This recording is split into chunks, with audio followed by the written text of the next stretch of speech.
esta noche, la noche de hoy al caer el sol, se da inicio al octavo día, la culminación de la fiesta de las cabañas, o Sukkot, y el inicio del último día en Israel de la celebración de Simchat Torah. Hay varios otros aspectos también relacionados a este octavo día, pero en el octavo día el pueblo de Israel tiene la costumbre de celebrar la finalización del estudio de la Torah. La Torah está dividida en 54 porciones. Y esas 54 porciones se dividen para el estudio en una porción por semana.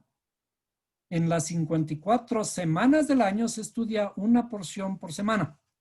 Por lo tanto, se culmina la lectura de la Torah en Simchat Torah, pero en Simchat Torah se celebra el inicio, el nuevo inicio del estudio. Es decir, Simchat Torah significa el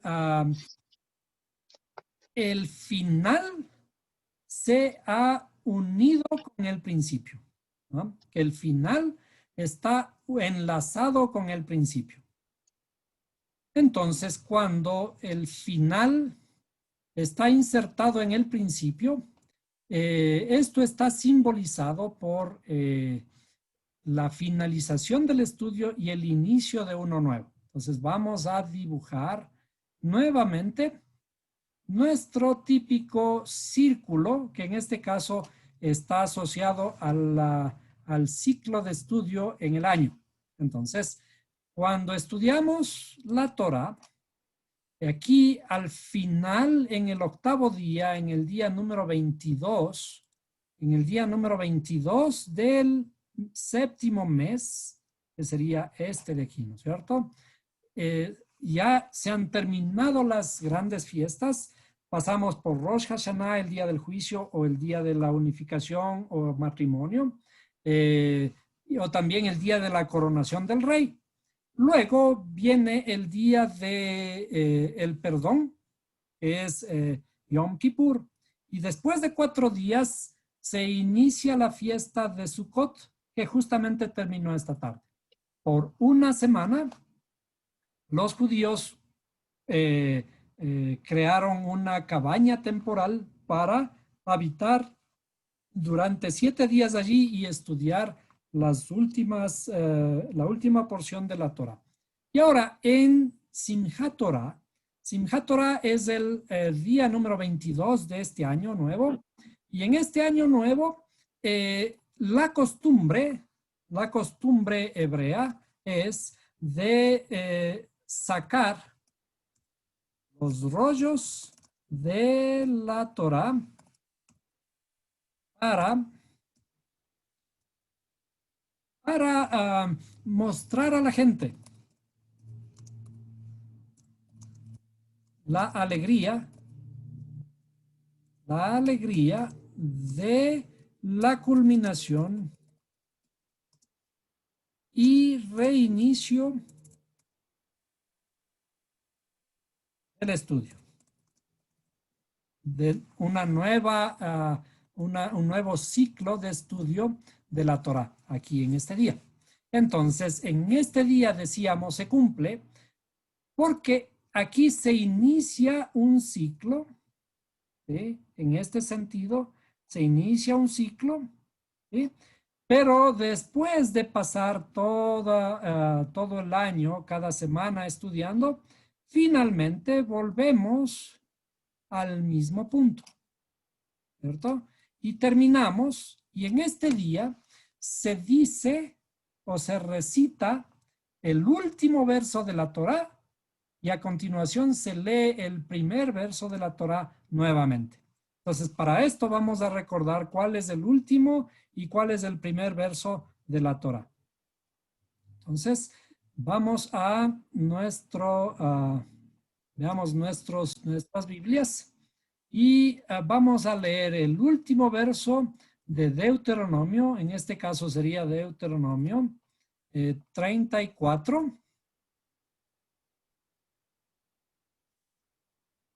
Y habla de la muerte de Moisés, ¿no?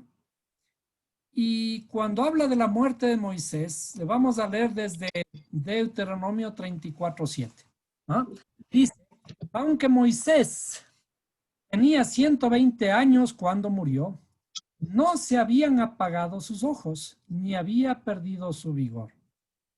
Naturalmente, otra vez, cuando reflexionamos sobre esto, está hablando de esa cualidad interior de Moisés. ¿Por qué? Porque Moisés es una personificación de nuestra propia interioridad, ¿no? Y dice, y los hijos de Israel lloraron a Moisés por 30 días en la llanura de Moab. Así se cumplieron los días de llanto y duelo por Moisés. Y Josué, hijo de Nun, estaba lleno del espíritu de sabiduría, porque Moisés había puesto sus manos sobre él, y los hijos de Israel le escucharon e hicieron tal como el Señor había mandado a Moisés. Esto es interesante. En algún momento analizamos nuevamente lo que significa esta cosa. Dice, y Josué, y a Joshua, hijo de Nun. ¿Cuál es la letra Nun? ¿No es cierto? ¿Qué es Nun? ¿Qué representa? Representa los 50 portales del entendimiento, el haber alcanzado a Binah. Entonces, el fruto o el hijo de esta madre de la inteligencia es Yahoshua. Dice, estaba lleno del espíritu de sabiduría. Bueno, el 34:10 dice, desde entonces no ha vuelto a surgir en Israel un profeta como Moisés, a quien el Señor conocía cara a cara. Nadie como él por todas las señales y prodigios que el Señor le mandó a hacer en la tierra de Egipto contra Faraón, contra todos sus siervos y contra toda su tierra. Y por la mano poderosa y por todos los hechos grandiosos y terribles que Moisés realizó ante los ojos de todo Israel.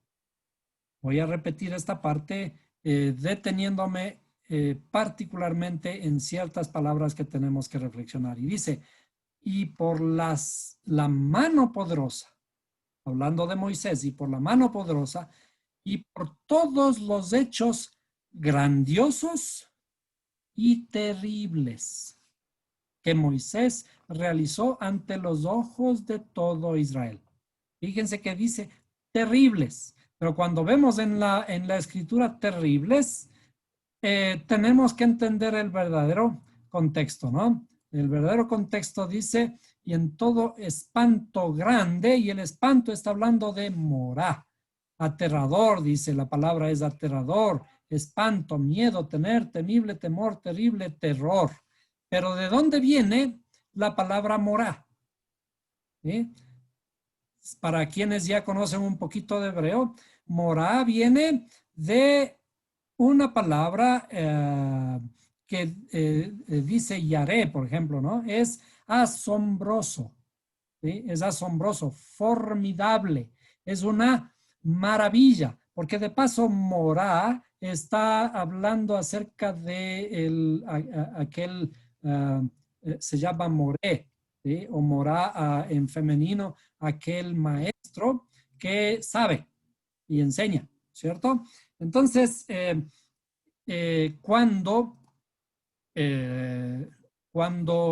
termina la Torá, en esta parte dice, por la mano poderosa y por todos los hechos grandiosos y terribles o maravillosos, eso es lo que hay que entender de esta forma, ¿no? Y maravillosos que Moisés realizó ante los ojos de todo Israel.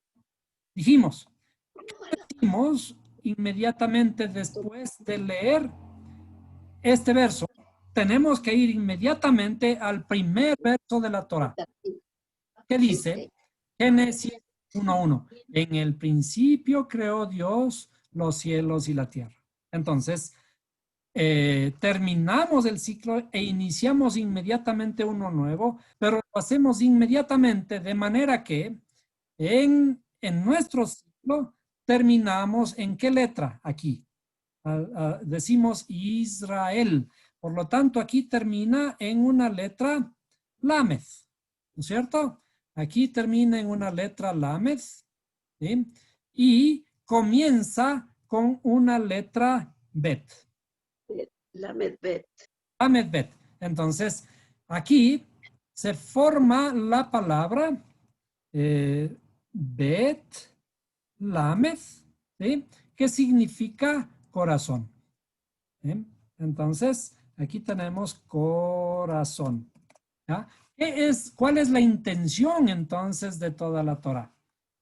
Cuando completamos el ciclo, lo que está es moldeando nuestro corazón.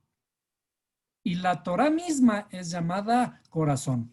Y aquí se produce lo que decíamos hemos dicho en todas las clases. El final está insertado en el principio.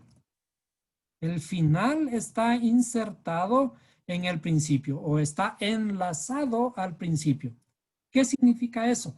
Que la Torah, que es nuestro corazón, es cíclica. Por lo tanto, nuestra interioridad también está en ese ciclo de transformación. Y en este día decíamos que las costumbres hebreas es de sacar los rollos de la Torah para mostrar la alegría que tenemos de culminar el ciclo e iniciar uno nuevo.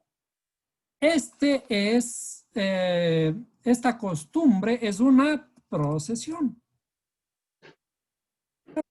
Es una procesión. Y de aquí es que se fundió esta costumbre, se tomó esta costumbre en el cristianismo. ¿Para qué? Para sacar también a las procesiones de sus santos, ¿no? Cualquiera de los santos del cristianismo, y sacaban para dar una vuelta, sacarle a sus santos en una procesión alrededor del pueblo. Entonces, ¿cuál es el origen de las procesiones? Este día de Simchat Torah. Otra cosa que ocurre en Simchat Torah es si Yeshua nació al inicio de la fiesta aquí, ¿no es cierto?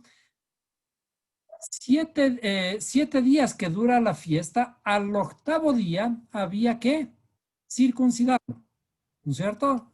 Y eso se conoce en el cristianismo, en el sincretismo de las religiones, se conoce como el día de la presentación de Jesús en el templo.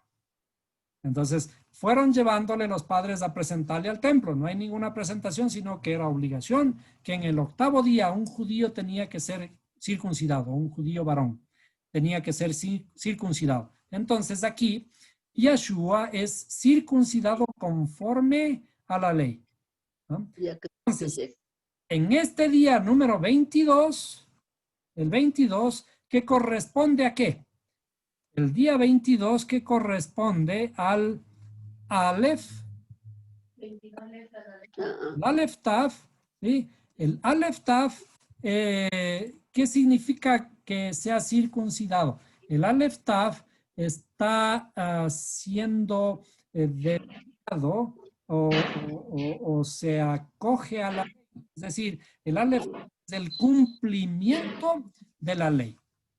Entonces, no hay mejor simbología que Yeshua, que sea circuncidado el día número 22. 22 es el cumplimiento de toda la Torah. Y toda la Torah está simbolizada por el Aleph Tau, el Aleph Tav, que son las 22 letras hebreas, ¿no es cierto? Las 22 letras hebreas con las que se escribió toda la Torah. A esto se le conoce como el verbo. ¿Ya? Y el verbo dice, ¿se hizo qué? El verbo se hizo carne y habitó. Cuando decimos que este verbo se hizo carne y habitó, significa la palabra habitó, escrito en el lenguaje en el que está escrito por ahora, traducido traducido del griego. La palabra griega, ¿de dónde viene habitar? Significa tabernáculo. Cuando dice, y este verbo habitó, el verbo utilizado para habitó es un tabernáculo. Y este tabernáculo simboliza que es una cabaña temporal. Por lo tanto, este verbo aparece como que vino a este mundo a habitar temporalmente en el mundo, ¿no? Habitar temporalmente en el mundo, así como nosotros también estamos temporalmente, somos de paso por este mundo y por lo tanto en este cuerpo también estamos de paso. Entonces, el símbolo de Simchat Torah es eh, la venida de Yeshua y su circuncisión, cumpliendo toda la ley para dar inicio a todo su trajinar en este mundo, en este tabernáculo, en este paso temporal en el mundo, que simboliza también este paso en nuestra propia interioridad. ¿Por qué? Porque nosotros no somos de este mundo. Acuérdense que dice que la escritura que nosotros, nuestra ciudadanía no es de este mundo, sino nuestra ciudadanía está en los cielos.